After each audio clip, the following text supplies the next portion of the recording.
Hello, ladies and gentlemen, and brothers and sisters in the labor movement. I have a story that I believe should be told, and it's true, every bit. I was a pilot in California, and I tried to start a pilots union at the Douglas Aircraft Company branch of McDonnell Douglas Corporation in Long Beach, California. I was fired in 1968, and I took the case to the Labor Board, which was the enforcement authority, in the spring of 1969, and they refused to file charges against the company. I had to go into the U.S. Courts of Appeal at least 3 times during the course of this case. And I was finally ordered back to work by John Fanning, President Carter appointee, who was a member of the National Labor Relations Board. And the order was appealed to the appeals court and the Supreme Court, and the order stood.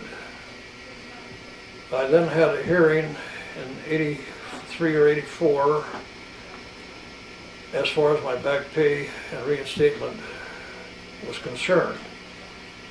My reinstatement was canceled, and it was canceled because the Labor Board had been packed with anti-labor, anti-union membership by the Reagan administration.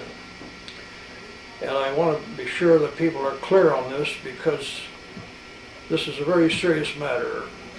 I contacted Professor Schroeder, who was a professor of labor studies at Marquette University, about the deterioration of the Labor Board. And I suggested that they, in effect, the Labor Board appointees, were sabotaging the function of the Labor Board. And his response was, exactly. So you see, this is what happens, and has happened repeatedly, when the Republican Party gains the presidency and appoints, that is, the president appoints members to the board who are anti-labor, anti-union, and in effect sabotage the function of the Labor Board. This is a very serious matter, and it's one reason why we have to have a Democratic president and a predominantly Democratic Congress, especially in the Senate, so that we can override a filibuster by the Republicans. Now, they did this in 1977 when the Labor Reform Act was proposed, and they filibustered that legislation, so it never got to a vote. They will attempt to do the same thing with the Employee Free Choice Act if they gain not a majority, but at least enough in the Senate, or maintain enough in the Senate to be able to filibuster the measure to defeat.